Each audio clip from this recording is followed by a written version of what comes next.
The fluorescent lights of Sunset Manor cast their sterile glow across the rehabilitation wing as I lay in the narrow hospital bed, my left leg elevated and wrapped in the kind of medical apparatus that made me feel like a broken machine being repaired, rather than a man recovering from surgery. The fall that had shattered my hip 3 weeks earlier had been sudden and spectacular, a missed step on the stairs of the house I'd lived in for 47 years, resulting in what Dr. Peterson called a complex fracture requiring extensive surgical intervention. At 74, I'd never imagined I'd be confined to a nursing home, even temporarily. Harold Thompson had built Thompson Construction from a single pickup truck into one of Portland's most successful mid-sized construction companies, employing over 200 people and completing projects worth millions of dollars annually. I'd survived the recession of 2008, adapted to new technologies, and maintained profitability in an industry known for its volatility and risk. But none of that mattered when you were lying in a rehabilitation facility, dependent on nurses for basic activities, and facing what the social worker delicately called challenges with independent living. No, the afternoon visitor I'd been expecting was my son Richard, 49 years old, and my designated heir to both the business and the substantial personal wealth I'd accumulated over 5 decades of hard work. Richard had been managing day-to-day operations at Thompson Construction for the past 3 years, a transition I'd planned carefully to ensure continuity when I eventually retired. But the Richard who entered my room that Thursday afternoon seemed different, distracted, impatient, carrying himself with the kind of nervous energy that suggested he had business to conduct rather than a father to visit. "Dad, how are you feeling?" he asked, but his tone suggested the question was perfunctory rather than concerned. "Better. The physical therapist thinks I'll be able to go home in another 2 weeks." Richard pulled the visitor's chair closer to my bed, but instead of sitting down, he remained standing, looking out the window at the parking lot where his BMW gleamed under the October sun. "Dad, we need to discuss some practical matters while you're recovering." "What kind of practical matters?" "The business is facing some challenges that require immediate decisions.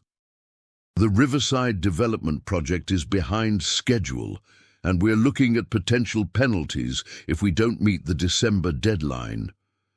The bank is asking questions about loan guarantees, and there are some contracts that need executive approval." I'd been following the company's progress through daily phone calls with our project managers and accountants, so Richard's description of crisis was news to me. "Richard, I spoke with Jim Morrison yesterday. He said the Riverside project is actually ahead of schedule and under budget. Jim doesn't have access to all the financial information. There are cost overruns he's not aware of, and some subcontractor issues that could create serious problems." "What kind of problems?" Richard finally sat down, but his posture suggested someone preparing to deliver difficult news rather than someone settling in for a comfortable conversation. "Dad, I think we need to consider some temporary changes in company management while you're recovering. Maybe transfer some decision-making authority to me so I can handle these situations without having to clear everything through you." "Richard, you already have authority to handle day-to-day operations. What additional authority do you need?" "I need to be able to make financial decisions, approve major expenditures, and negotiate contract modifications without having to get your signature on everything." The request seemed reasonable on the surface, but something in Richard's demeanor made me suspicious. Thompson Construction had survived and thrived for decades because I'd maintained careful oversight of major financial decisions, and the systems we'd established didn't require my daily involvement for routine operations. "Are you asking me to sign over power of attorney? Temporarily, just until you're back on your feet and able to return to the office full-time?" Before I could respond, we were interrupted by the arrival of my grandson Tyler, Richard's 22-year-old son, who had become my most frequent visitor since my hospitalization. Tyler was finishing his senior year at Portland State University, majoring in business administration with a focus on construction management, and he'd been working summers at Thompson Construction since he was 16. "Grandpa, I brought those books you wanted," Tyler said, holding up a bag that contained the latest industry publications and financial reports I'd requested. "And I stopped by the office to pick up the weekly updates from the project managers." Richard's expression shifted subtly when Tyler entered the room, displaying the kind of mild irritation that parents show when their children appear at inconvenient moments. "Tyler, your grandfather and I were discussing business matters." "I know. I thought Grandpa might want to see the actual project reports instead of just hearing summaries." Tyler opened the bag and removed a folder thick with detailed documentation about every active project, complete with photographs, budget analyses, and timeline projections that painted a very different picture from the crisis Richard had described. "Tyler, these reports show that all our projects are performing well," I said, reviewing the documentation. "The Riverside development is actually 3 weeks ahead of schedule, and we're running 8% under budget." "That's what I thought too," Tyler replied. "I've been helping with some of the project coordination, and everything seemed to be going smoothly." Richard's face flushed with what might have been embarrassment or anger. "Tyler, you're not involved in the financial side of operations. You don't understand the bigger picture." "Actually, Dad, I've been working with the accounting department on some cost analysis projects. I think I understand the financial picture pretty well." The tension between father and son was palpable, and I realized that my hospitalization had created some kind of conflict between Richard and Tyler that went beyond simple generational differences. "Richard," I said, "based on these reports, I don't see any crisis that requires emergency changes in company management." "Dad, you're not seeing the full picture from a hospital bed. There are issues that require immediate attention and decisive leadership." "What issues specifically?" Richard pulled out his phone and began scrolling through what appeared to be emails and documents. "The municipal permitting office is raising questions about our East Side shopping center project. We might need to redesign some structural elements, which could cost hundreds of thousands in delays and modifications." "That's not accurate, Dad," Tyler interjected. "I talked to the permitting office yesterday. They approved our structural plans with only minor modifications that won't affect the timeline or budget." Richard's jaw tightened. "Tyler, you're not authorized to communicate with city officials on behalf of the company." "I wasn't communicating on behalf of the company. I was following up on Grandpa's request to monitor the permitting process." The dynamic between Richard and Tyler was becoming clearer. Tyler had been serving as my eyes and ears in the business while I recovered, providing accurate information about company operations. Richard, for reasons I was beginning to suspect, wanted to limit my access to that information. "Dad," Richard said, his voice taking on the kind of forced patience that suggested he was trying to control his frustration, "I think Tyler should focus on his studies instead of getting involved in complex business operations he doesn't fully understand." "Tyler understands our business better than most of our junior managers," I replied.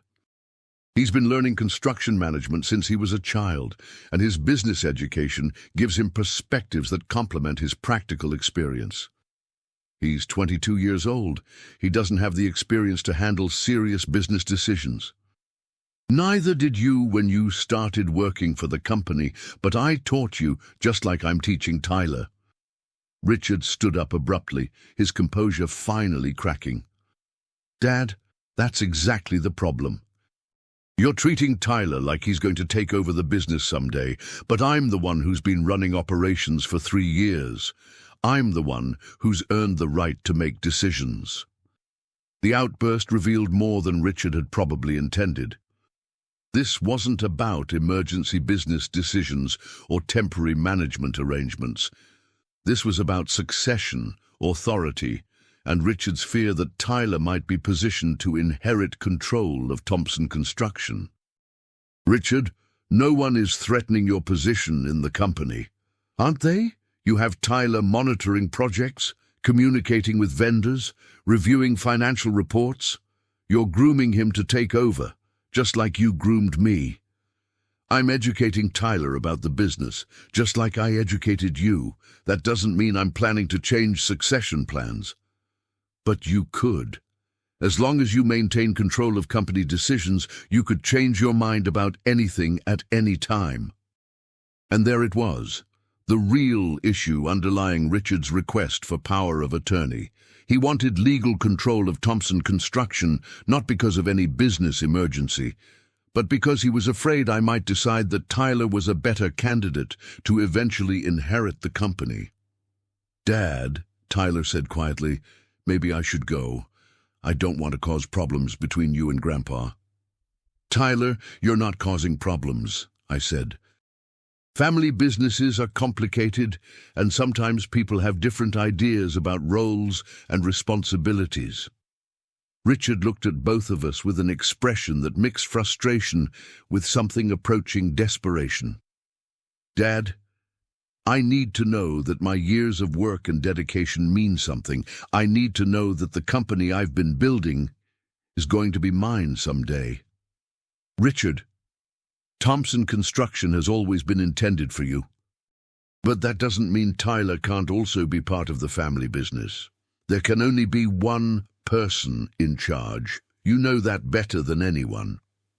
The conversation was interrupted by the arrival of my evening medication, administered by Nurse Patricia, with the kind of cheerful efficiency that healthcare workers use to signal that visiting hours are drawing to a close. "Mr. Thompson, it's time for your pain medication and evening rest," she announced. Richard gathered his belongings with obvious relief at having an excuse to end what had become an uncomfortable confrontation. "Dad, think about what I said about the power of attorney. We can discuss details tomorrow." Tyler lingered after Richard left, ostensibly to help me organize the reports and books he'd brought, but clearly wanting to continue our conversation without his father present. "Grandpa, I'm worried about Dad." "What kind of worried?" "He's been acting strange at the office. Making decisions without consulting the project managers, changing procedures that have worked well for years, talking about modernizing operations in ways that don't make sense." "What kind of changes?" "He wants to switch to new subcontractors who are cheaper but don't have track records with quality work. He's been pressuring the accounting department to find ways to show higher profits on paper. And he's been having meetings with people I don't recognize, financial advisors or investment consultants who aren't our usual business partners." This was concerning information that suggested Richard might be making changes to company operations that could affect profitability and reputation. Thompson Construction's success had been built on relationships with reliable subcontractors and conservative financial management that prioritized long-term stability over short-term gains. "Tyler, I want you to keep monitoring these situations and report to me if you see anything that seems problematic. Grandpa, I don't want to spy on my father." "You're not spying. You're learning the business and helping me stay informed about operations while I recover. That's legitimate and important." After Tyler left, I lay in my narrow hospital bed thinking about the conversation and what it revealed about family dynamics I hadn't fully understood. Richard's request for power of attorney wasn't about business efficiency. It was about securing control of assets he felt were threatened by Tyler's growing involvement in the company. But Tyler's reports about Richard's operational changes were also concerning. If Richard was making decisions based on fear of competition rather than business judgment, he could damage the company's reputation and profitability in ways that would take years to repair. I was contemplating these issues when I heard voices in the hallway outside my room. Richard's voice, and that of a woman I didn't immediately recognize, speaking in the kind of hushed tones people use when they don't want to be overheard. Has to sign the documents before he gets suspicious about what's really happening. Tyler is becoming a problem. The old man listens to him too much. Once we have control of the company assets, it won't matter what Tyler thinks. I strained to hear more of the conversation, but the voices moved farther down the hallway and eventually disappeared entirely. However, I'd heard enough to understand that Richard wasn't just concerned about Tyler's future role in the company. He was actively planning to gain control of my assets while I was vulnerable and dependent on institutional care.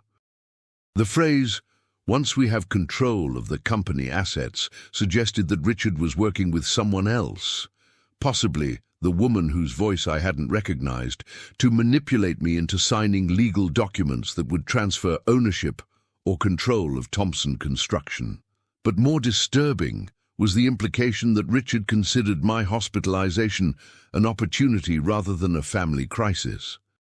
He wasn't trying to help me maintain control of my business while I recovered. He was using my temporary vulnerability to advance his own financial interests. As I lay in the darkness of the nursing home room, listening to the institutional sounds of night shift routines and medical equipment, I realized that the fall that had brought me to Sunset Manor had revealed family dynamics that were more complicated and potentially dangerous than I'd ever imagined. Tomorrow, I was going to have to decide whether Richard's behavior represented normal anxiety about business succession, or whether my son was actively plotting to steal control of the company I'd spent 50 years building. And if it was the latter, I was going to have to determine how to protect my legacy from the person I'd always assumed would inherit it. Friday morning brought an unexpected visitor to my room at Sunset Manor.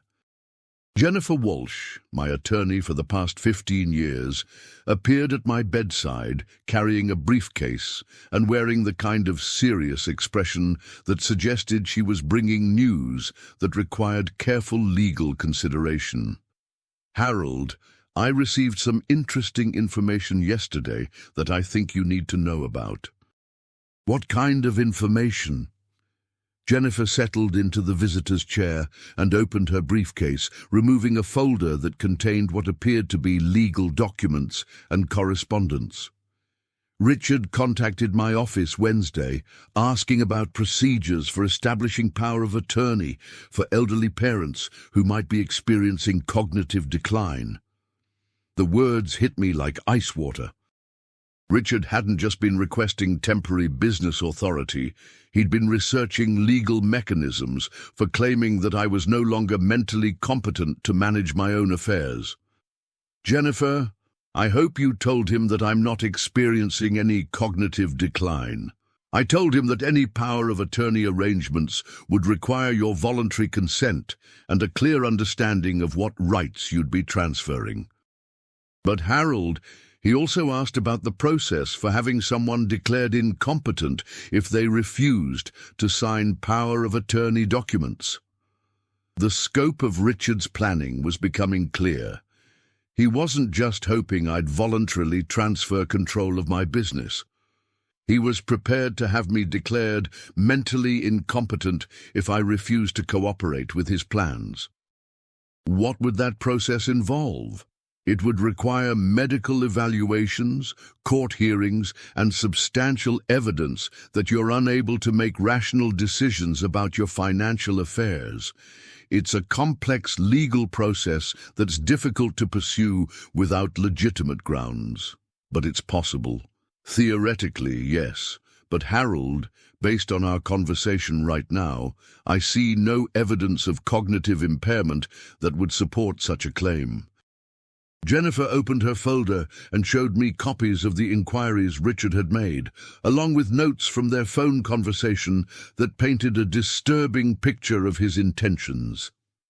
He specifically asked about timing, how quickly power of attorney could be established, whether hospitalization could be used as evidence of incapacity, and what assets would be covered by financial management arrangements.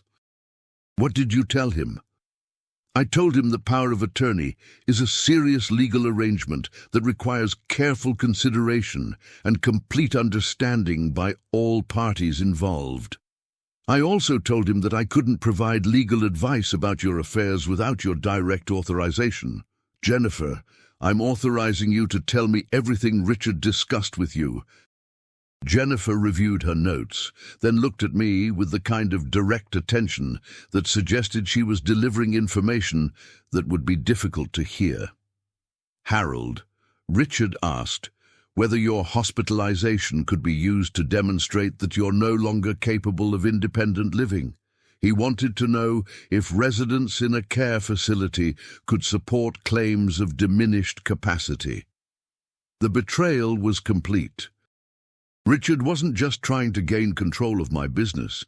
He was using my temporary hospitalization as evidence that I was no longer competent to manage my own life. He also asked about the timeline for probating estates in Oregon and whether there were ways to expedite inheritance procedures for elderly people with health complications. Inheritance procedures. Jennifer, I'm not dying. I'm recovering from hip surgery. I understand that, Harold. But Richard's question suggested he was planning for multiple scenarios, including your potential incapacitation or death. The conversation was interrupted by Tyler's arrival, carrying his usual bag of business reports and looking concerned about something he'd discovered during his morning visit to Thompson Construction's offices. Grandpa, I need to tell you about some things I found at work today. Tyler, this is Jennifer Walsh, my attorney. Jennifer, this is Tyler, Richard's son and my grandson. Tyler, I'm glad to meet you. Your grandfather has mentioned how helpful you've been during his recovery. Tyler, what did you find at the office? Tyler opened his bag and removed several documents that appeared to be financial statements and legal papers. I was helping with some filing in Dad's office, and I found these documents that seemed unusual. He handed me a folder containing what appeared to be loan applications, asset valuations, and correspondence with financial institutions that I didn't recognize. Tyler, these are applications for business loans using Thompson Construction assets as collateral. That's what I thought too. But Grandpa, we don't need loans. The company is profitable and has strong cash flow. Jennifer examined the loan documents, her expression growing more concerned as she reviewed the details. Harold, these applications are for substantial amounts, over $2 million total, and they're structured as asset-backed loans that would put the company's property and equipment at risk. Why would Richard be applying for loans we don't need? Maybe he's not planning to use the money for company operations, Tyler suggested. Maybe he needs money for personal reasons. Now, this possibility hadn't occurred to me, but it would explain Richard's urgency about gaining financial control and his questions about inheritance procedures. Tyler, has your father mentioned any personal financial problems? Not directly, but I've noticed some things that seemed strange. He bought a new car last month, a really expensive BMW, and he's been talking about buying a vacation house in Bend. Mum mentioned that they're looking at private schools for my younger sisters that cost more than college tuition. Tyler paused, clearly uncomfortable about sharing information that reflected poorly on his father. And Grandpa, there's something else. Dad has been meeting with a woman named Patricia Hoffman, who says she's a financial consultant. But when I looked her up online, she specializes in something called estate planning acceleration for wealthy families. Jennifer looked up from the loan documents with alarm. Harold, estate planning acceleration usually refers to strategies for transferring wealth from elderly family members to younger generations before death, often to minimize taxes or avoid probate complications, or to gain access to inherited assets while the original owner is still alive, Tyler added quietly. The picture was becoming clear and disturbing. Richard had been planning a comprehensive strategy to gain control of my business and personal assets by claiming I was no longer competent to manage them myself. The loans would provide immediate cash for his personal expenses, while power of attorney would give him legal authority to make decisions about my property and investments. Jennifer, what are my options for protecting my assets from this kind of manipulation? Several options, depending on how far you want to go. We could revoke any existing power of attorney arrangements, establish a trust that limits access to your assets, or transfer ownership of key properties to people you trust to manage them according to your wishes. What about the business? Can I protect Thompson Construction from Richard's loan applications? If you retain majority ownership, you can prevent unauthorized borrowing against company assets. But Harold, if Richard has been running day-to-day operations, he might have access to accounts and relationships that could complicate efforts to maintain control. Tyler looked uncomfortable with the direction of our conversation, clearly torn between loyalty to his father and concern about what he'd discovered. Grandpa, I don't want to cause problems in our family. Tyler, you're not causing problems. You're preventing them by bringing this information to light before Richard can execute whatever plan he's developed. But he's my father, and he's worked really hard to build the company into what it is today. Tyler, your father has contributed to the company's success, but he didn't build Thompson Construction. I built it over 50 years, starting with nothing but a pickup truck and determination to provide quality construction services. I thought about the years I'd spent working 18-hour days, the risks I'd taken to secure contracts during economic downturns, the relationships I'd built with clients and subcontractors that had sustained the company through decades of industry changes. The company exists because I was willing to sacrifice personal comfort and security to build something lasting. Richard has benefited from that sacrifice, but he didn't create the business that he's now trying to control. Jennifer closed the folder containing Richard's loan applications and looked at me with the kind of direct attention that suggested she was about to give advice that would require difficult decisions. Harold, if you want to protect your assets and your business from manipulation, you need to act quickly. Richard's research into power of attorney and inheritance procedures suggests he's planning to move forward soon. What do you recommend? I recommend that we establish an irrevocable trust that transfers ownership of Thompson Construction to someone who will manage it according to your wishes, but without the vulnerabilities that come with your direct ownership. Who would that someone be? Jennifer looked at Tyler, who was listening to our conversation with the kind of serious attention that suggested he understood the implications of what we were discussing. That depends on who you trust to honor your intentions and protect the business you've built. Tyler met my eyes with an expression that mixed understanding with determination. At 22, he was young to inherit control of a multi-million-dollar construction company, but he demonstrated loyalty, integrity, and genuine concern for the business that his father seemed to lack. Grandpa, if you're thinking about transferring the company to me, I want you to know that I do everything possible to honor what you've built and protect the employees and relationships you've established. Tyler, managing a construction company isn't just about good intentions. It requires experience, judgment, and the ability to make difficult decisions under pressure. I know. But I also know that I love this business. I understand its values and traditions, and I'm not trying to use it to solve personal financial problems. The contrast with Richard was implicit but unmistakable. Tyler saw Thompson Construction as a legacy to be preserved and extended, while Richard saw it as an asset to be leveraged for immediate personal benefit. Jennifer, what would be involved in transferring company ownership to Tyler?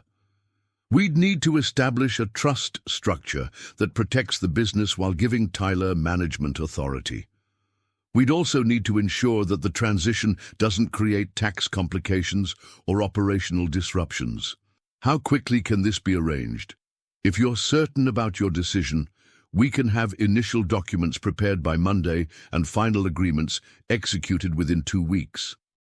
Brady, as I looked at Tyler, this young man who had spent his afternoon bringing me accurate business reports instead of requesting power of attorney documents, I realized that the fall that had brought me to Sunset Manor had revealed more than just Richard's true intentions. It had also revealed that the third generation of Thompson family leadership was ready to inherit the values and responsibilities that the second generation seemed to have forgotten. Jennifer, let's proceed with establishing the trust. Tyler, are you prepared to inherit Thompson Construction and all the responsibilities that come with it? Grandpa, I'm prepared to do whatever it takes to protect what you've built and honor the trust you're placing in me. D. That afternoon, as Jennifer left to begin preparing legal documents that would transfer control of my life's work to my grandson, I realized that Richard's whispered comment about having had my time was about to become prophetic in ways he couldn't have imagined. I had indeed had my time as the builder and owner of Thompson Construction. Now Tyler was going to have his time as the inheritor and protector of a family legacy that his father had tried to steal. The following Monday brought Richard back to my room at Sunset Manor, carrying a briefcase and accompanied by the woman I'd heard whispering with him in the hallway the previous week. She appeared to be in her early 50s, professionally dressed, with the kind of polished confidence that suggested she was accustomed to convincing elderly people to sign documents they might not fully understand. Dad, I'd like you to meet Patricia Hoffman. She's a financial consultant who specializes in helping families navigate complex estate and business management issues. Patricia approached my bed with the practiced warmth of someone whose livelihood depended on building trust quickly. Mr. Thompson, it's a pleasure to meet you. Richard has told me so much about your remarkable success in building Thompson Construction. Ms. Hoffman, what kind of financial consulting do you do? I help families develop strategies for managing wealth transitions, particularly in situations where health challenges or life changes create uncertainty about business and asset management.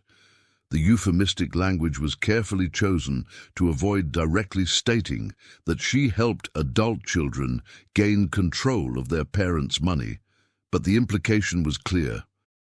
Richard tells me you've been dealing with some complex decisions about company management while you recover from your surgery. The decisions aren't particularly complex. Thompson Construction has capable managers and established procedures that handle operations effectively. Of course, Patricia said, her tone suggesting patient agreement with someone who didn't fully grasp their situation. But Mr. Thompson, complex businesses require active oversight, especially during times of uncertainty or transition. Richard opened his briefcase and removed a folder that contained what appeared to be the power of attorney documents he'd been researching with Jennifer Walsh. Dad, Patricia has helped us prepare some arrangements that would give you peace of mind about business operations while you focus on recovery. What kind of arrangements? Patricia pulled up the visitor's chair and opened her own folder, revealing documents that appeared to be more comprehensive than simple power of attorney forms. Mr. Thompson, we've prepared a complete financial management package that addresses business operations, personal asset protection, and healthcare decision-making. I don't need anyone to manage my personal assets or healthcare decisions. Of course not, Richard said quickly. These arrangements are just precautionary measures, designed to ensure continuity if your recovery takes longer than expected or if you face any complications. What kind of complications? Patricia leaned forward with the kind of concerned expression that healthcare professionals use when delivering difficult news. Mr. Thompson, recovery from major orthopedic surgery can sometimes involve cognitive challenges, especially for people over 70. These arrangements ensure that someone you trust can handle important decisions if you experience any temporary confusion or memory difficulties. The suggestion that I might be experiencing cognitive decline was insulting and obviously strategic, designed to create doubt about my mental capacity that would justify the documents they wanted me to sign. Ms. Hoffman, I'm not experiencing any cognitive difficulties. My memory and decision-making abilities are perfectly intact. I'm sure they are, she replied, with the kind of patronizing agreement that suggested she didn't believe what she was saying. These arrangements are simply insurance policies designed to protect you and your family if unexpected challenges arise. Richard spread the documents across my bedside table, revealing a complex array of legal forms that covered far more than temporary business management. Dad, these documents give me authority to handle Thompson Construction operations, manage your personal investments, and coordinate with healthcare providers if medical decisions become necessary. Richard, that's comprehensive control over every aspect of my life and assets. Only if circumstances require it, Patricia interjected. Most of these provisions would never be activated unless you specifically requested assistance or became unable to handle these matters yourself. And who decides whether I'm unable to handle my own affairs? The documents include provisions for medical evaluation if questions arise about capacity, Richard explained. But that's just a standard safeguard that would protect everyone involved. I studied the papers they'd prepared, noting that the medical evaluation provisions gave Richard significant authority to request competency assessments if I disagreed with his decisions or tried to revoke the power of attorney arrangements. These documents seem to give you more control over my assets than I'd retain for myself. Dad, that's not the intention, Richard said.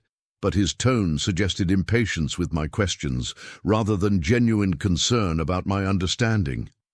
The intention is to ensure that Thompson Construction continues to operate efficiently and that your personal affairs are managed responsibly. My personal affairs are currently being managed responsibly by me. Patricia consulted her notes, then looked at me with the kind of professional concern that suggested she'd researched my situation and reached conclusions about my capabilities. Mr. Thompson, Richard has mentioned that you've been showing some signs of confusion about business operations, difficulty understanding financial reports, questions about decisions that were already explained, some repetitive concerns about issues that have been resolved. This was a complete fabrication, but it was being presented as if Richard had been documenting evidence of my declining mental capacity. Ms. Hoffman, I haven't shown any confusion about business operations. In fact, Tyler has been providing me with detailed reports that show the company is performing extremely well. Tyler is a college student, Richard said dismissively. He doesn't have the experience or knowledge to evaluate complex business situations. Tyler has been learning the construction business for 6 years and studying business administration for 4 years. His reports are more accurate than your descriptions of company crises that don't actually exist. The mention of Tyler seemed to agitate Richard, whose composure was beginning to crack under the stress of trying to maintain his fiction about business emergencies and my cognitive decline. Dad, Tyler's involvement in business operations is part of the problem. You're relying on incomplete information from someone who doesn't understand the bigger picture. The bigger picture according to whom? You're the one who claimed we were facing contract penalties on the Riverside project, but Tyler's reports show that project is ahead of schedule and under budget. Patricia consulted her notes again, clearly trying to regain control of a conversation that wasn't proceeding as they'd planned. Mr. Thompson, these kinds of disagreements about factual information can sometimes indicate confusion or memory difficulties that aren't immediately obvious. Or they can indicate that someone is lying about company performance to create artificial crises that justify unnecessary power transfers. The accusation hung in the air like smoke, impossible to ignore and uncomfortable to address. Richard's face flushed with anger or embarrassment, while Patricia maintained her professional composure despite the clear implication that their strategy had been exposed.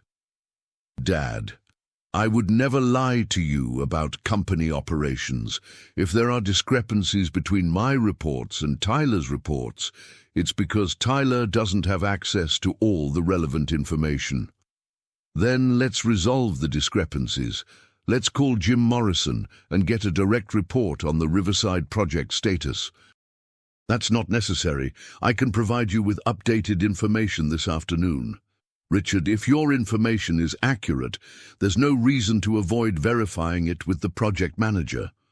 Patricia stood up, clearly recognizing that their meeting was not proceeding according to plan. Mr. Thompson, perhaps we should schedule another meeting when you've had time to review these documents and think about the benefits of having professional assistance with complex financial matters. Ms. Hoffman, I don't need time to review documents that transfer control of my life and assets to people who seem more interested in managing my money than in supporting my recovery. That's not fair, Dad, Richard said, his voice rising with frustration. I've been working to build this company for years, and I'm trying to protect what we've built together. Richard, you've been working to inherit this company. There's a difference between building something and waiting to inherit it. Richard gathered up the unsigned documents with obvious anger, stuffing them into his briefcase without the careful organization he'd displayed when he'd arrived. Dad, you're being unreasonable about this. Patricia is trying to help us develop a plan that protects everyone's interests. Whose interests specifically? Mine or yours? Both of ours. And Tyler's, and the rest of the family's. If you're concerned about Tyler's interests, you should know that he's been doing excellent work monitoring company operations and providing accurate reports about our performance. Tyler is interfering with business management, and his reports are creating confusion about issues that require immediate attention. The conversation was interrupted by Tyler's arrival, carrying his usual folder of business reports and looking surprised to find his father and Patricia Hoffman in my room. Dad, what are you doing here? I thought you were going to be at the East Side project site this afternoon. Richard's expression shifted from anger to something approaching guilt. I had some business to discuss with your grandfather. What kind of business? Patricia answered before Richard could respond. We were discussing some financial planning arrangements that would help your grandfather manage his business interests while he recovers. Tyler looked at the documents Richard was holding, then at me with an expression that suggested he understood exactly what kind of financial planning was being discussed. Grandpa, are these the power of attorney papers Dad was asking me about last week? You discussed these arrangements with Tyler? I asked Richard. I mentioned that we might need to make some temporary management changes while you're in rehabilitation. Dad, I told you that Grandpa is still perfectly capable of managing his own business decisions. He doesn't need anyone to take over his affairs. Tyler, you don't understand the complexities involved in managing a business when someone is dealing with health challenges and potential cognitive changes. What cognitive changes? Grandpa is as sharp as he's ever been. Patricia interrupted, with the kind of professional authority that suggested she was trying to regain control of the conversation. Tyler, it's natural for young people to miss subtle signs of cognitive decline in elderly relatives they care about. Ms. Hoffman, my grandfather isn't experiencing any cognitive decline. He's been reviewing detailed business reports, asking intelligent questions about operations, and making sound judgments about company strategy. That's your perception, but trained professionals might observe things differently. What trained professionals? Have you evaluated my grandfather's cognitive abilities? Not directly, but Richard has provided information about concerning behaviors that suggest evaluation might be appropriate. Tyler turned to face his father with an expression that mixed disappointment with anger. Dad, what concerning behaviors? What information have you been providing to this woman? Richard's composure finally collapsed entirely. Tyler, stay out of this. These are adult decisions that don't concern you. They concern me if you're trying to steal control of Grandpa's business using false claims about his mental capacity. I'm not trying to steal anything. I'm trying to protect this family's assets and ensure the continuity of a business that I've devoted my career to building. You didn't build Thompson Construction, Dad. Grandpa built it. You've been managing operations, but that doesn't give you the right to take ownership when he's temporarily hospitalized. The argument between father and son revealed the family dynamics that had been building toward this confrontation for months. Tyler had been documenting the truth about company operations, while Richard had been fabricating crises to justify seizing control. Patricia Hoffman had been coaching Richard on legal strategies for claiming I was incompetent, while Tyler had been providing evidence that I remained mentally sharp and engaged. Richard, I said quietly, cutting through their argument, I think this meeting is over. Dad, you need to think seriously about these arrangements. If you refuse to plan for contingencies, you could put the entire company at risk. The only risk to Thompson Construction comes from unauthorized loan applications and fictional business crises designed to justify power grabs. Richard's face went white. What unauthorized loan applications? The $2 million in asset-backed loans you've been pursuing without my knowledge or consent. Patricia Hoffman gathered her materials with the efficiency of someone who recognized that their strategy had been completely exposed. Mr. Thompson, I think there may be some misunderstandings about Richard's business activities that could be clarified with better communication. Ms. Hoffman, the only misunderstanding was my assumption that my son was interested in protecting the company rather than looting it. Richard stood up, his briefcase clutched against his chest like armor. Dad, you're making a serious mistake. This company needs active management, and I'm the only person with the experience and authority to provide it. Richard, you had your time to prove you could manage this company responsibly. Instead, you've proven that you see it as a personal piggy bank rather than a business with employees and obligations that extend beyond your immediate financial needs.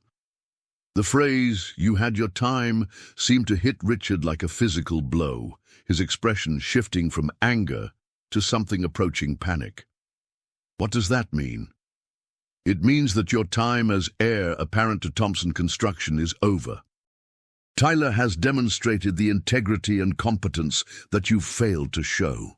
Tyler looked shocked by the implications of what I was saying. Grandpa, what are you talking about? Tyler, I'm talking about transferring ownership of Thompson Construction to someone who will protect it rather than exploit it. Dad, you can't do that, Richard said, his voice cracking with desperation. I've worked for this company for 20 years. I've earned the right to inherit it. Richard, you've worked for this company, but you haven't earned ownership of it. Inheritance is a privilege, not a right, and you've proven that you're not ready for that privilege. Patricia Hoffman made one final attempt to salvage the situation. Mr. Thompson, Perhaps these decisions should be made after you've had time to recover fully and think through all the implications. Ms.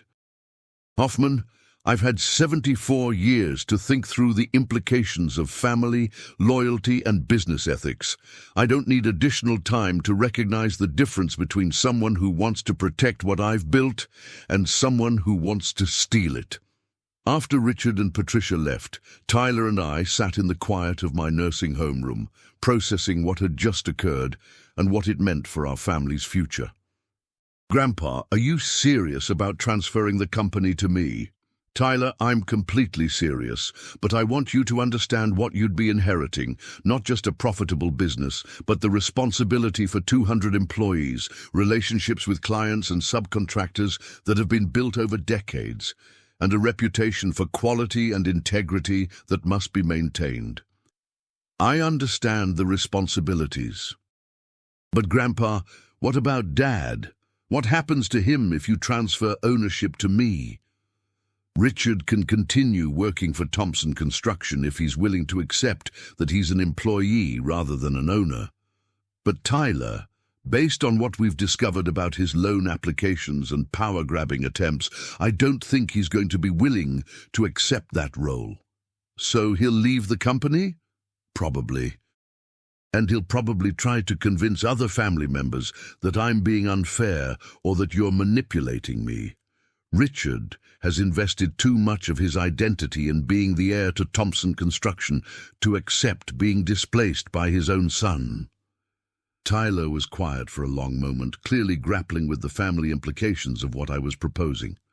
Grandpa, I don't want to be responsible for tearing apart our family. Tyler, you're not tearing apart our family.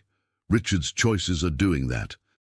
You're just inheriting the consequences of his decisions and my responses to them.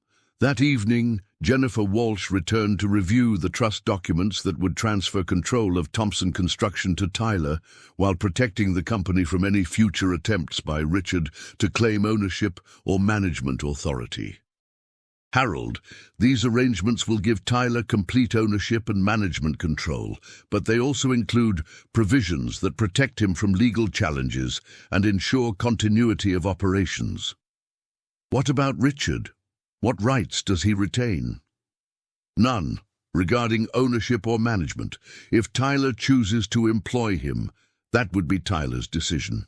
But Richard would have no legal claim to the company or its assets. So Tyler, are you ready for this responsibility?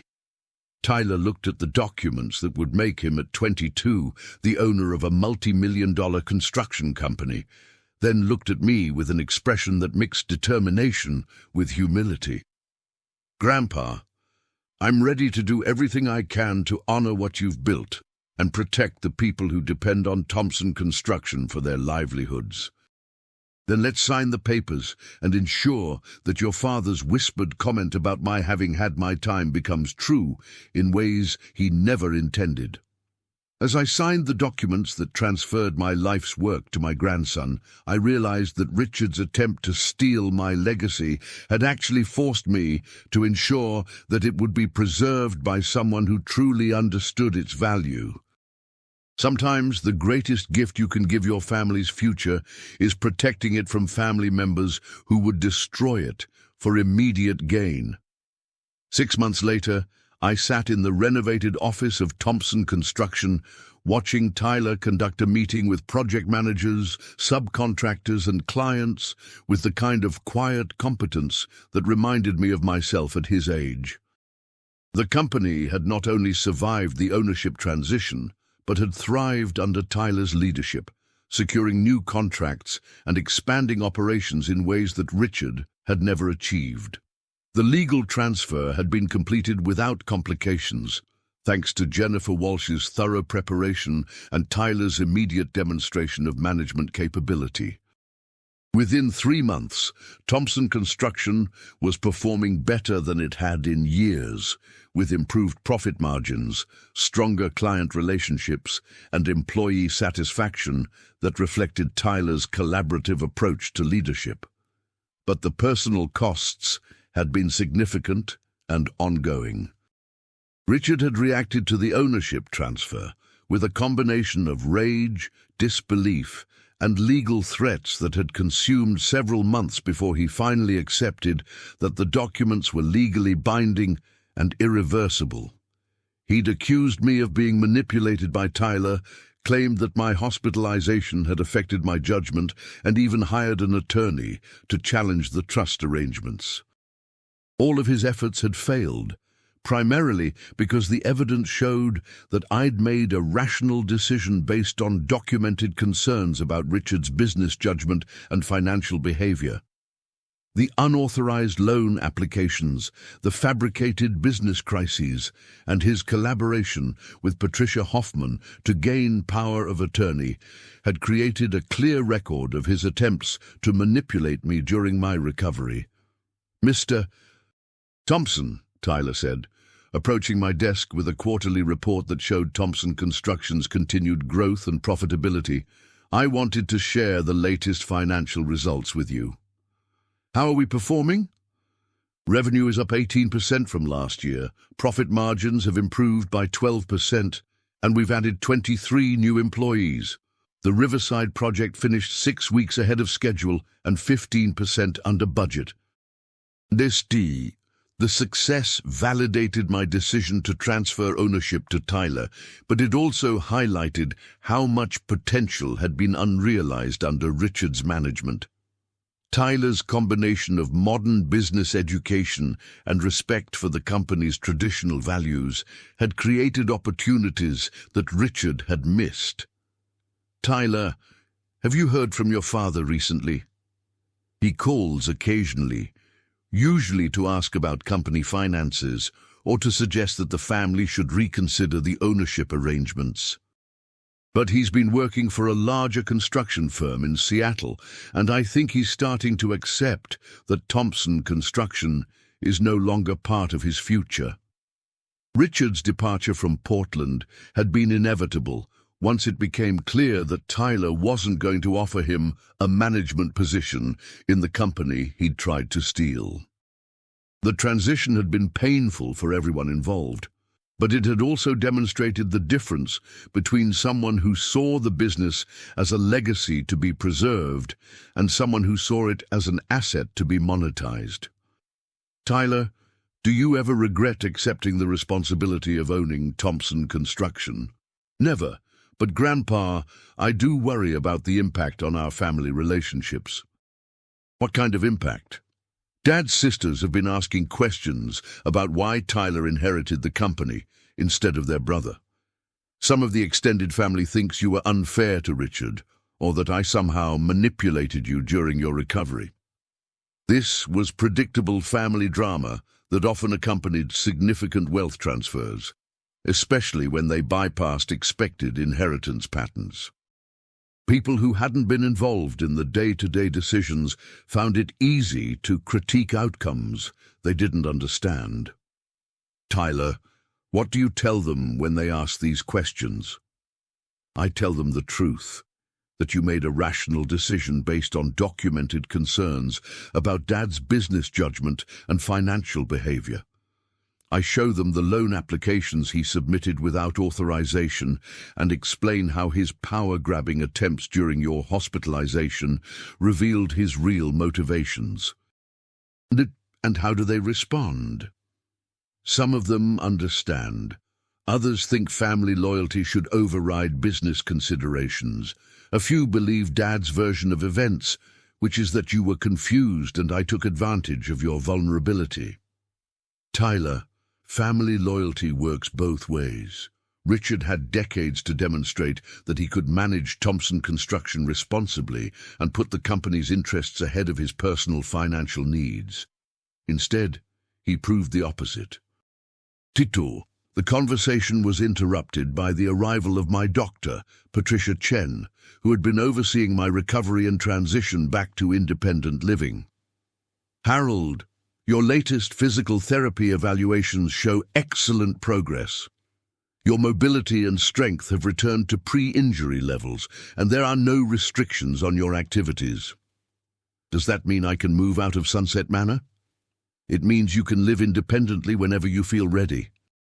But Harold, some patients find that transitional living arrangements provide helpful support during the adjustment period. The truth was that I'd grown comfortable with the reduced responsibilities of nursing home life, but I missed the independence and privacy of my own home.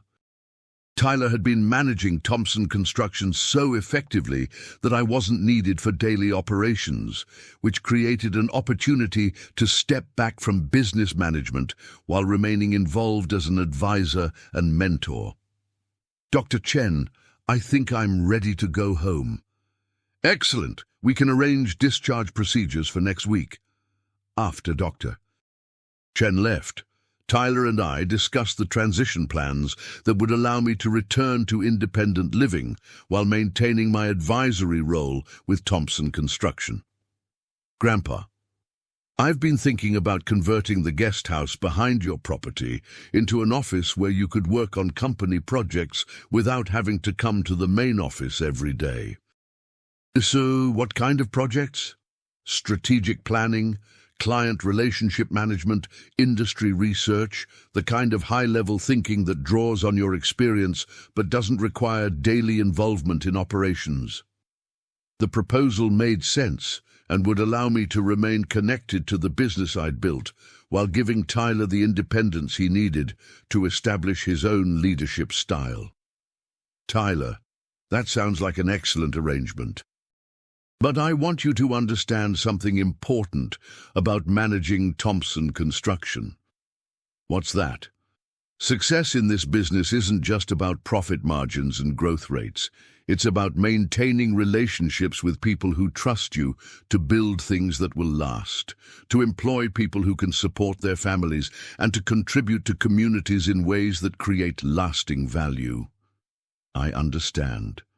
And Grandpa, I want you to know that I'll never take those responsibilities lightly." "Tyler, I know you won't. That's why I gave you Thompson Construction instead of watching Richard destroy what took me 50 years to build." 3 months later, I was settled back in my own home, working from the converted guest house office Tyler had designed, and watching Thompson Construction continue to grow under leadership that understood both the business fundamentals and the human values that made sustained success possible. Richard called occasionally, usually during holidays or family events, but our conversations were polite rather than warm. He'd built a new life in Seattle, working for a company that appreciated his operational skills while limiting his access to major financial decisions. The distance, both geographic and emotional, had probably been necessary for everyone involved. But the most satisfying development was watching Tyler grow into his role as company owner and community leader. He joined the Portland Building Industry Association, established a scholarship program for local students interested in construction careers, and developed relationships with clients and subcontractors that reflected Thompson Construction's values of quality, reliability, and integrity. On a crisp October afternoon, exactly 1 year after the hip fracture that had landed me in Sunset Manor, Tyler stopped by my office to share news about a major contract Thompson Construction had just secured. "Grandpa, we've been selected to build the new Portland Community College campus, a $12 million project that will employ over 100 people and take 3 years to complete." "Tyler, that's the kind of project that establishes a construction company's reputation for decades. How did you secure such a significant contract?" "By demonstrating that Thompson Construction has the experience, financial stability, and management expertise to handle complex projects on time and on budget. The selection committee specifically mentioned our track record of performance and our reputation for treating employees and subcontractors fairly. Those are the qualities that your father never understood or valued. He saw Thompson Construction as a way to generate immediate income, rather than as a platform for building long-term relationships and community value. Tyler sat down across from my desk, studying the view of the garden where I'd been reading industry publications and planning the strategic initiatives that would guide Thompson Construction's future growth. "Grandpa, I've been thinking about Dad's comment that you'd had your time, and I realize he was right in a way he didn't intend." "What do you mean?" "You did have your time as the builder and owner of Thompson Construction. You spent 50 years creating something remarkable that provides livelihoods for hundreds of people and contributes to community development in meaningful ways. And now I'm having my time as the protector and extender of what you built." "But Grandpa, my time is only possible because you recognize the difference between someone who wanted to inherit your legacy and someone who wanted to earn it." Tyler was right. Richard's whispered comment about my having had my time had been intended as dismissal, a suggestion that I was too old to manage my own affairs and should step aside for the next generation. But his attempt to force that transition had actually demonstrated that he wasn't ready for the responsibilities he wanted to claim. "Tyler, the most important lesson I can teach you about managing Thompson Construction is that ownership is temporary, but legacy is permanent. You're not just running a business, you're stewarding something that will eventually be passed to the next generation." "I understand. And when that time comes, I hope I'll have the wisdom to recognize who deserves to inherit what we're building together." As Tyler left to return to the office where he would spend the evening reviewing project plans and employee schedules, I reflected on the year that had transformed our family's understanding of loyalty, legacy, and the difference between earning something and simply expecting to inherit it. Richard's attempt to steal control of Thompson Construction had forced me to ensure that it would be preserved by someone who truly understood its value and responsibilities. His whispered dismissal of my relevance had motivated me to demonstrate that age brought wisdom rather than weakness, and that experience could recognize character traits that ambition alone couldn't provide. But most importantly, the nursing home episode had revealed that the third generation of Thompson family leadership was ready to inherit not just assets, but values, the understanding that business success measured by profit alone was hollow, and that true achievement came from building something that created opportunities for others and contributed to community well-being. Sometimes the most valuable inheritance isn't money or property. It's the opportunity to prove yourself worthy of trust and responsibility that previous generations have earned through their own sacrifices and commitments. Richard had indeed been correct that I'd had my time, but what he hadn't understood was that having your time as a builder created the privilege of choosing who would have their time as a protector. Tyler's time was just beginning, and based on everything I'd observed about his character and capabilities, Thompson Construction's future was in better hands than it had ever been.